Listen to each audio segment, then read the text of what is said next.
Hello students, greetings. I hope that you are doing well. And now I am teaching you magnetic field at an axial point of a circular current carrying circular loop or coil. इस चीज को हम पढ़ेंगे। एक circular loop है या circular coil है। हम पहले सर्कुलर लूप मानकर ही चलते हैं। सर्कुलर लूप है और उसमें करंट फ्लो कर रहा है। सर्कुलर लूप कैसा होगा?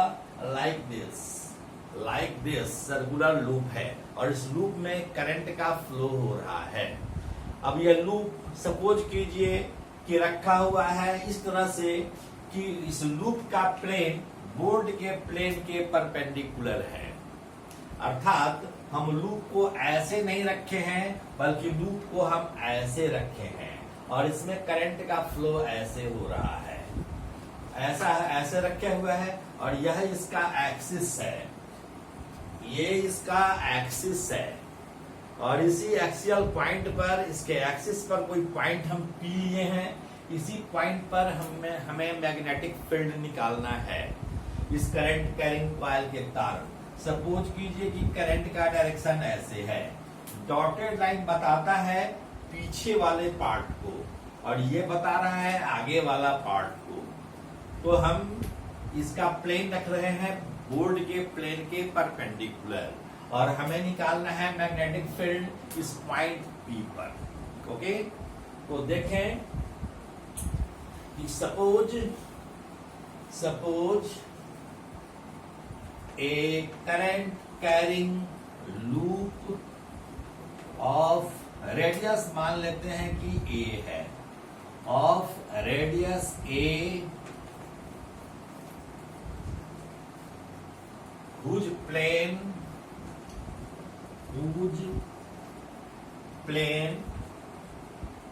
is perpendicular to the plane of the board के, आप अपने कॉपी में लिखेंगे perpendicular to the plane of the page. हम चूंकि बोर्ड पर लिख रहे हैं इसलिए हम बोर्ड लिख रहे हैं, आप लिखेंगे पेज। अब देखें कि इसके कारण हमको यहां मैग्नेटिक फील्ड निकालना है। तो इसके लिए हम क्या करेंगे, हम बियोट-सवार्ट लॉ का यह एक एप्लीकेशन है, यह दूसरा एप्लीकेशन है बियोट-सवार्ट लॉ का। तो हम यहाँ पर कोई एलिमेंटल पार्ट हम ले रहे हैं डीएल, इस डीएल पार्ट पर विचार कर रहे हैं और यह डीएल पार्ट से करंट का फ्लो हो रहा है इस डायरेक्शन में। मैंने बताया था कि यह करंट कैरिंग कॉइल है या लूप है और इसमें करंट का डायरेक्शन ऐसे है, इस डायरेक्शन में है। तो निश्चित ही रूप से नीचे वाले पार्ट से करंट का डायरेक्शन पीछे की ओर दिखाएंगे, यहाँ पीछे की ओर और यहाँ आगे की ओर। तो देखें कि इसको अगर ज्वाइन करें, इसको हम ज्वाइन करते हैं यहाँ इस डिस्टेंस को। सपोज कीजिए कि अभी हम r मान लें, तो यह r बराबर क्या होगा, ये r का वैल्यू होगा, यह डिस्टेंस अगर x है तो हम लिख सकते हैं r is equal to root over a square plus x square. ठीक है, to find magnetic field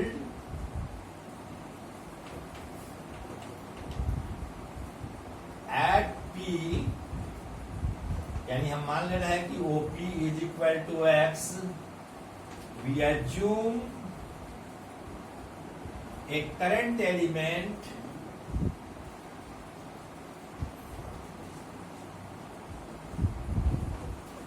ideal current element है at the topmost point।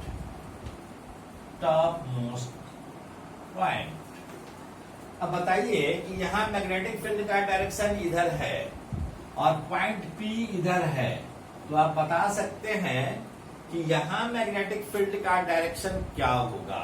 इस डायरेक्शन को मैं आपको बता रहा हूं। ये डीएल आईडीएल किधर है, तो आईडीएल इधर है, मैंने बताया था।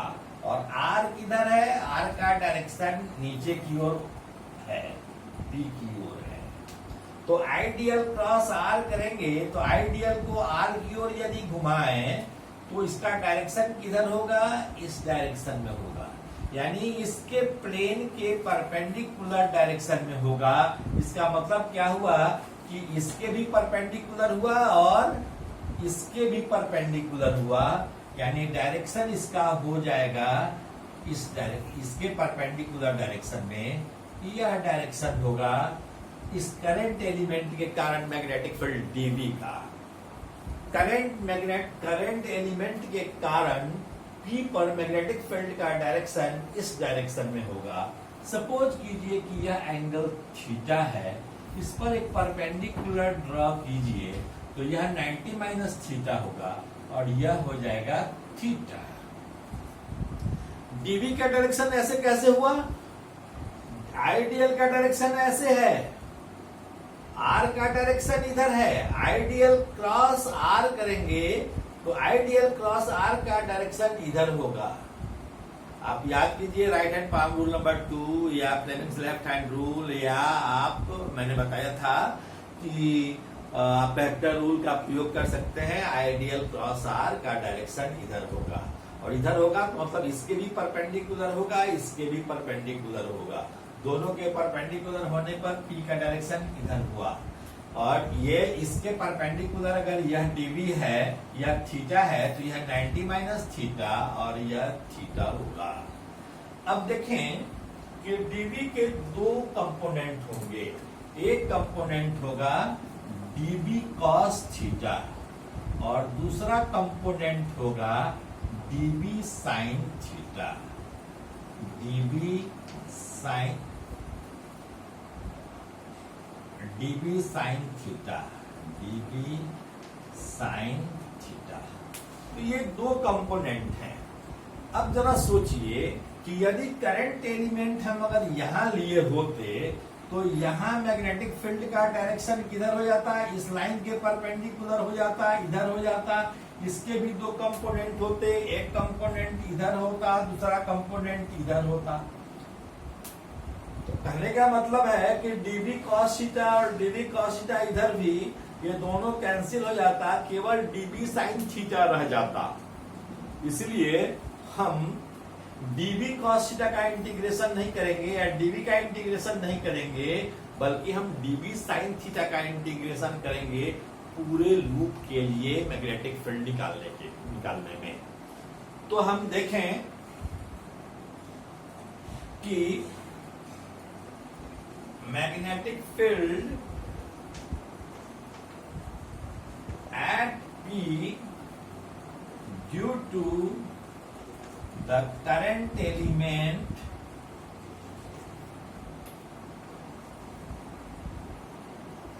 is dB is equal to mu naught by 4 pi ideal sin theta।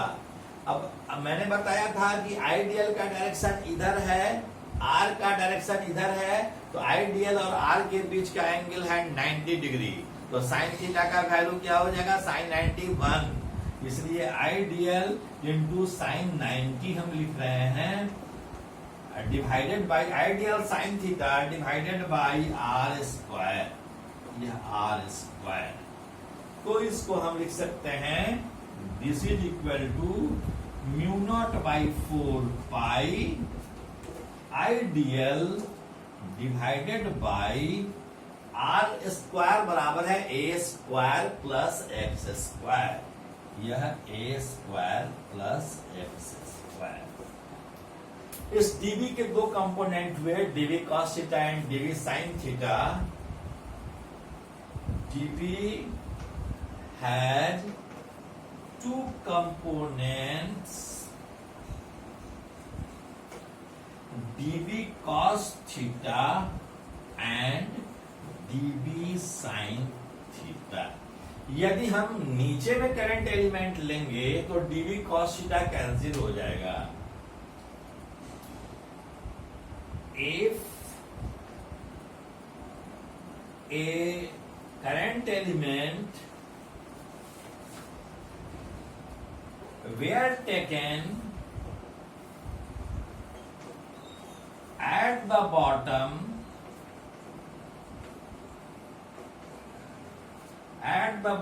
also, dB cos theta would be cancelled. dB cos theta would be cancelled. इसलिए हमको केवल dB sin थीटा के कारण ही निकालना होगा magnetic field. Total magnetic field होगा वह केवल dB sin थीटा के इंटीग्रेशन से रिजल्टेंट फील्ड मिल जाएगा एक्सियल पॉइंट पर। आगे बढ़ते हैं, इसको मैं भी बताऊंगा। तो dB sin थीटा के इंटीग्रेशन से ही dB cos थीटा तो कैंसिल हो गया, dB sin थीटा के इंटीग्रेशन से ही मैग्नेटिक फील्ड इस करंट कैरिंग लूप के कारण यहां मिल जाएगा P पर। तो द रिजल्टेंट मैग्नेटिक फील्ड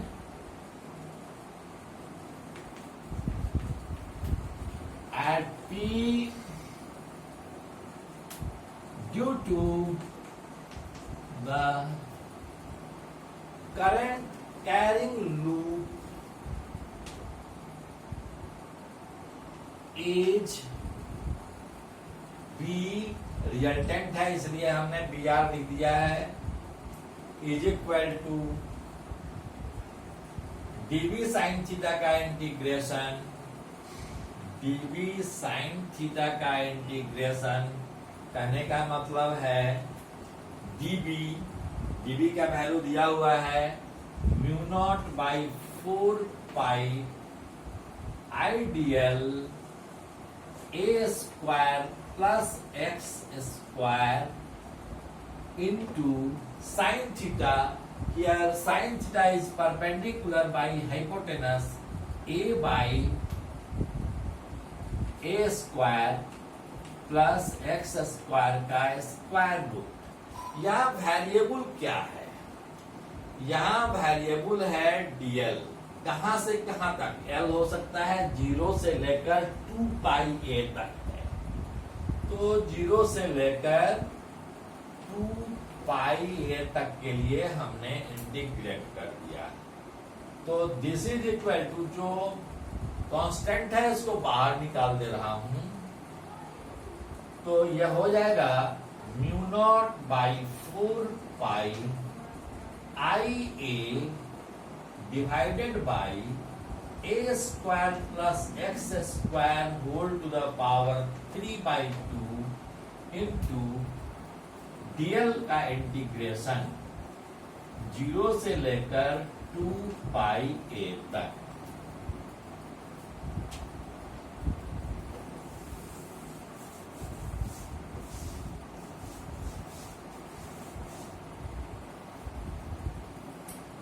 इसके बाद क्या होगा? Therefore, BR is equal to mu naught by 4 pi IA by a square plus x square to the power 3/2 into dl का integration L 2 pi a minus 0 that is 2 pi a। Pi से pi cancel हो जाएगा और इसलिए magnetic field जो resultant होगा यह होगा mu not I A square divided by, यह कैंसिल हो जाएगा 4 2 से, तो 2 इंटू ए स्क्वायर प्लस एक्स स्क्वायर पर power 3/2। This is the resultant magnetic field. अब यदि यह रिजल्टेंट मैग्नेटिक फील्ड हुआ, कैसे निकाले? इसको इंटीग्रेट किए, इंटीग्रेट करने के बाद आया mu naught by 4 pi I A by A square plus x square 3/2 dl का इंटीग्रेशन L का upper limit 2 pi A minus lower limit 0 2 pi A minus 0, this is 2 पाई ए। जो कैंसिल करना था कैंसिल कर दिए, कितना हो गया। यह तो लूप करंट कैरिंग लूप के लिए कहा, लेकिन करंट कैरिंग क्वाइल होगा तो क्वाइल का मतलब क्या हुआ, इसमें नंबर ऑफ टर्न्स ज्यादा है। तो यदि क्वाइल में n टर्न्स हो, यदि लूप का में टर्न बढ़ा दें, n टर्न कर दें, तो वह हो जाएगा coil. If there are n turns in the coil, if there are n turns in the coil, तो हर एक के लिए n से मल्टीप्लाई हो जाएगा, इसलिए B रिजल्टेंट तब हो जाएगा mu naught NI a square by 2a square plus x square whole to the power 3/2। इसको याद रखेंगे, बहुत इंपॉर्टेंट है और बोर्ड एग्जामिनेशन के लिए भी इंपॉर्टेंट है, प्रॉब्लम करने के लिए भी इंपॉर्टेंट है। तो इस चीज को आप ध्यान से पढ़ लेंगे, समझ लेंगे। अब इसका हम कुछ एक स्पेशल केस बताते हैं कि यदि फील्ड P पॉइंट यहां ना होकर सेंटर पर होता तब क्या होता। अगर x बराबर घने का मतलब है कि यदि x 0 होगा तब क्या होगा। If x is equal to 0, हम पुट करेंगे 0 यहाँ और तब मैग्नेटिक फील्ड सेंटर पर निकल जाएगा। देखते हैं क्या निकलता है। तो लिखते हैं magnetic field at the centre of the loop. Magnetic field at the center of the loop, B is equal to B centre पर, हम लिख दे रहे हैं यहाँ centre, B at the center हो जाएगा mu not I a square by 2 into x का value 0 दे देंगे, ए स्क्वायर पर पावर 3/2 a क्यूब हो जाएगा, 2a क्यूब। यहाँ a स्क्वायर से a स्क्वायर कैंसिल हो जाएगा, एक a बचेगा। This is mu naught I divided by 2a। और यदि सर्कुलर कॉइल के सेंटर पर होता तो यह तो n टर्न्स से बढ़ा देना पड़ेगा। Magnetic field at the center of the coil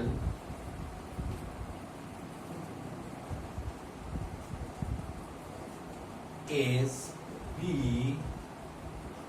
is equal to mu not n times बढ़ जाएगा NI by 2a। इसको भी ध्यान में रखेंगे।